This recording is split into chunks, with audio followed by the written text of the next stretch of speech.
Bismillahirrahmanirrahim. Alhamdulillahirabbil alamin. Wassalatu wassalamu ala asyrafil mursalin sayyidina wa nabiyyina Muhammad ibn Abdullah rasulil amin wa ala alihi wa ashabihi wa man tabi'ahum bi ihsanin ila yaumiddin, amma ba'd. Kita sambung semula pengajian Ayyuhal Walad karangan Sayyidina Al-Imam Muhammad ibn Muhammad Al-Ghazali At-Tusi radhiyallahu anhu. Kata Sayyidina Al-Imam, wa in kana qasduka fihi ihya'a syari'atin Nabi sallallahu alaihi wasallam wa tahdhiba akhlaqika wa kasra an-nafs al-ammarati bis-su' fatuba laka thumma tuba lak. Jika kamu berniat dengan wa in kanat qasduka fihi ay fi takraril ilmi wal itti'abi fihi awal it'abi fihi. Ini kalau kamu berniat dengan menuntut ilmu, mengulang kaji ilmu dan bersusah payah dengan ilmu tadi, tujuannya adalah ihya'a syari'atin Nabi sallallahu alaihi wa alihi wasallam, yakni menghidupkan syariat Nabi sallallahu alaihi wasallam. Bagaimana bentuk menghidupkan syariat Nabi? Imma bitadris, sama ada dengan mengajar, atau ta'lim ataupun dengan belajar, atau bil'idhah dengan memberi peringatan, wa tazkir, berikan tazkirah ataupun seumpamanya, ifta, memberi fatwa, bil qada, iaitu dengan memberikan hukuman kepada orang yang layak dalam bidang tersebut, dan juga untuk mencapai dengan apa sahaja gharad hamidah, tujuan-tujuan yang mulia yang membawa seorang tadi mencapai kepada rutbatu al-warathatil anbiya, iaitu mencapai kepada peringkat pewarisnya para nabi alaihi wassalatu wassalam, seperti yang disebutkan oleh Nabi sallallahu alaihi wasallam daripada hadis Sayyidina Anas bin Malik, riwayat Sayyidina Anas, al-ulama warathatul anbiya yuhibbuhum ahlus samai wa yastaghfir lahum al-hitan fil bahri idza matu ila yaumil qiyamah. Ulama itu adalah pewarisnya Nabi dan mereka dikasihi oleh ahli langit, dan hatta binatang di dalam laut, ikan-ikan pun akan memohon keampunan bagi mereka jika mereka mati sampai hari kiamat. Ini kelebihan ulama. Jadi seorang tadi menuntut ilmu kerana itu, kerana untuk menjadi pewarisnya Nabi, dan tujuannya adalah untuk memberi kebaikan kepada umat Nabi sallallahu alaihi wasallam. Kalau dengan niat begitu, maka itu termasuk niat yang mulia. Dan kemudian wa tahdzibi akhlaqika, dan juga untuk membersihkan akhlakmu daripada kotornya dosa dan juga kekurangan. Dan kemudian wa kasra an-nafsil ammarati bis-su', dan kemudian mematahkan nafsu ammarah bis-su', yakni nafsu yang sentiasa membawa manusia kepada kejahatan. Yang itu tujuannya. Ini antara tujuan-tujuan yang diajarkan oleh Al-Imam Al-Ghazali radhiyallahu anhu ketika seorang tadi ingin menuntut ilmu. Satu, untuk menghidupkan syariat Nabi. Yang kedua, untuk membersihkan akhlak kita. Yang ketiga, untuk mematahkan syahwat amarah bisu' kita. Tamam? Itu antara niat-niat tersebut. Antara lain niatnya adalah untuk mengajarkan kepada tadi termasuk ihya syariatin Nabi. Jadi mengajar kepada orang jahil, memberi petunjuk kepada umat, itu termasuk dalam ihya syariatin Nabi sallallahu alaihi wasallam. Fatuba laka summa tuba lak. Maka beruntunglah kamu, dan kemudian beruntunglah kamu. Beruntung yang pertama di dunia dan yang kedua di akhirat. Jadi sebahagian ulama kata beruntung ketika di akhirat, yang pertama dengan kamu masuk syurga, dan yang kedua kamu mendapat bertemu dengan Rabbul Jalil, liqa'ur Rahman. Tuba yang kedua dengan makna tersebut. Jadi ini antara niat yang perlu dihadirkan oleh seorang penuntut ilmu ketika dia tadris, ataupun ketika dia ta'lim, atau ketika dia takrar al-ilm dan seumpamanya. Walaqad sadaqa man qala, maka benarlah orang yang menyebut, saharal uyuni li ghairi wajhika dha'i'u wa buka'uhunna li ghairi faqdika batilu. yakni berjaga malam bukan kerana-Mu ya Allah. Itu adalah suatu yang dha'i', maksudnya suatu yang yang merugikan. Nah, wa buka'uhunna li ghairi faqdika batilu. Dan tangisan yang selain daripada kehilangan-Mu ya Allah, batilu. Ini adalah suatu tangisan yang batil, yang tidak ada manfaat padanya. Bahkan buka atau tangisan yang bermanfaat itu adalah kerana jauhnya daripada Allah, itu baru dia kena menangis. Jadi menuntut ilmu bukan dengan redanya Allah Subhanahu wa taala, maka itu termasuk daripada gharad yang dha'i'. Itu sahrul uyuni li ghairi wajhika dha'i'u. Kamu berjaga malam tapi bukan kerana Allah. Itu suatu yang merugikan. Jadi jaga malam kamu itu akan menyebabkan kamu jadi kesihatan kamu akan terganggu, dan kemudian kamu tidak ada faedah apa. Tak ada faedah. Kenapa? Kerana kamu berniat bukan kerana Allah. Berniat kerana untuk memandang, manusia memandang kepada kamu, orang memuji kepada kamu, orang menggelarkan kamu dan seumpamanya. Tamam? Jadi wa buka'uhunna li ghairi faqdika batil, itu selesai, kita telah bacakan. Tamam.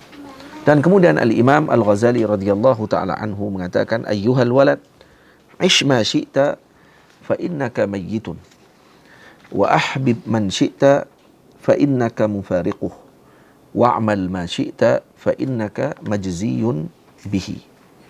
Terjemahan yang ringkas bagi perbahasan ini, ish ma syi'ta, hiduplah dengan apa yang kamu inginkan. Ini seolah macam takhwif ataupun menakutkan untuk kita meneruskan hidup. Maksudnya apa dia? Aish ma syi'ta, hiduplah kamu macam kamu nak hidup, fa innaka mayyit, kerana kamu nanti akan mati. Ini macam ayat Quran Allah Taala sebut, i'malu ma syi'tum, lakukan apa yang kamu ingin lakukan. Sebenarnya tu apa dia maksud dia? Takhwif.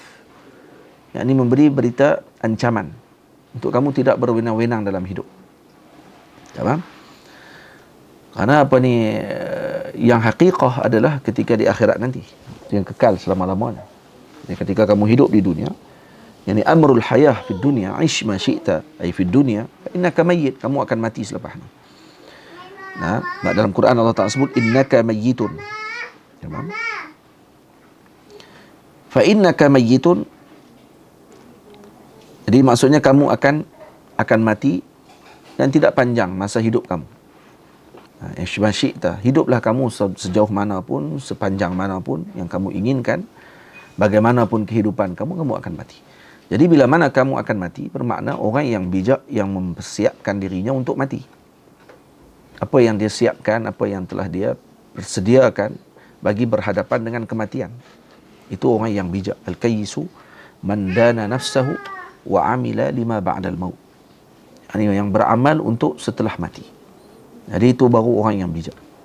Bila mana Imam Al-Ghazali radhiyallahu taala anhu menyebut aish ma syi'ta fa innaka mayyit, maka ini adalah sebagai tambih perhatian kepada salik ilallah, bahawa hakikat kehidupan kita adalah untuk akhirah. Wa ahbib man syi'ta, kamu cintalah kepada siapa pun yang kamu inginkan, sama ada daripada wanita, anak-anak kamu, harta-harta kamu, isteri-isteri kamu, manasib, kedudukan kamu, pangkat dan sebagainya.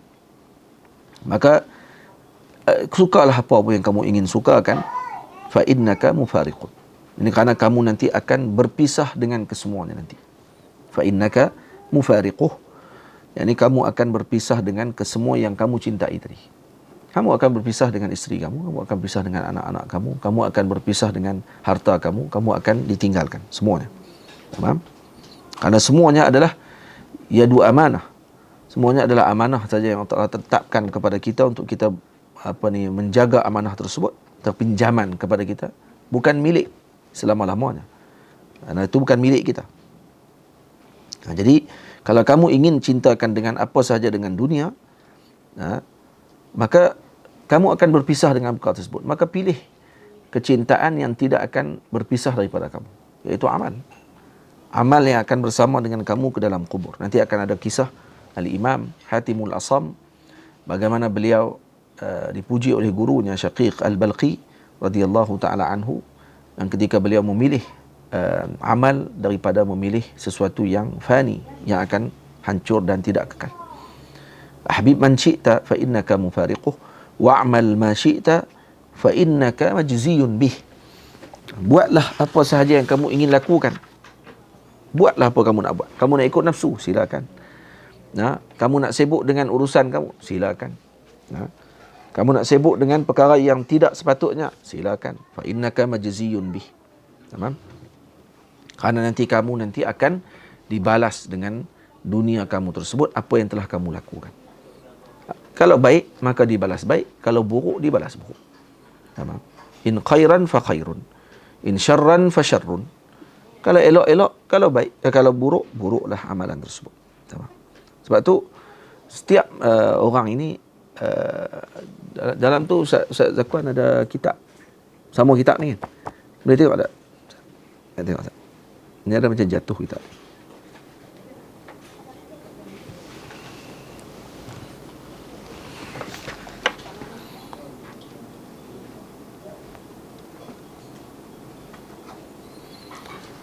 Dia kata, qala ba'du fi ma katabahu ila ba'di ashabihi al-himamu thalathun.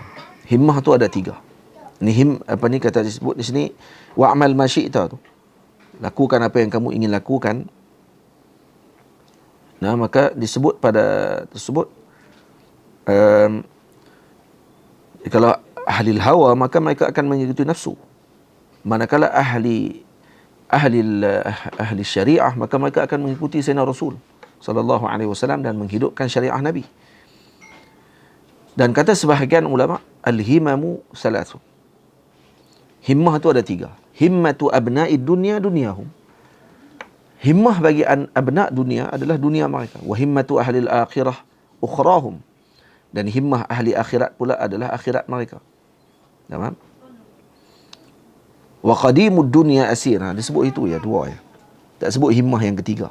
Dalam ni pun tak ada. Baik. Saya suka. Wa qadimud dunya asirun. Yang berkhidmat kepada dunia itu akan menjadi tawanan. Wa qadimul akhirati ajirun. Dan orang yang berkhidmat kepada akhirat akan mendapatkan pahala. Wa qadimul haqqi amirun. Dan yang berkhidmat kepada Allah Azza wa Jalla itu akan jadi ketua. Tamam. Jadi mungkin ada satu lagi himmah ditinggal di sini adalah himmatu ahli al-haq. Tamam. Cuma tak disebut di sini. Jadi sebab disebut himmatu abna'id dunya dunyahum wa himmatu ahli al-akhirah ukhrahum. 2 saja sebut pada permulaan himamu salasun. Himmah ada 3. Jadi di sini maksudnya ada himmah yang ketiga yang tidak disebutkan. Mungkin di sini adalah himmatu ahli al-haqqi, himmah ahli al-haq yakni ahli Allah, yakni Rabbul Jalil, Allah Azza wa Jalla ay haqquh, yakni Allah Subhanahu wa taala. Maka sebab itu disebut yang berkhidmat kepada dunia akan menjadi tawanan, yang berkhidmat kepada akhirat akan mendapatkan pahala, dan yang berkhidmat kepada al-haq yakni Allah Azza wa Jalla akan mendapatkan kedudukan dan pangkat di sisi Allah Azza wa Jalla. Tamam. Maka kita dapat menjadi orang yang bijak. Jadi perkataan imam di sini, "Ish ma syi'ta fa innaka mayyitun wa ahbib man syi'ta fa innaka mufariquh wa'mal ma syi'ta fa innaka majziyun bih." Walaupun pendek tetapi sangat memberi maksud dan makna kepada orang yang ingin mengambil iktibar. Agar kita tidak berwenang-wenang dengan hidup kita dan kita tidak bersenang lenang dengan apa yang kita ada sekarang. Wassallallahu ala sayyidina Muhammad wa ala alihi wa sahbihi ajma'in.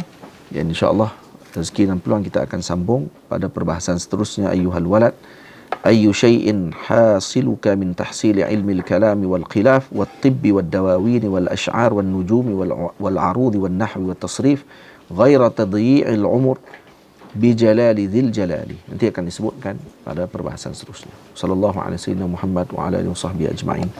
Walhamdulillahi rabbil alamin. Assalamualaikum warahmatullahi wabarakatuh. Masya Allah Zahid.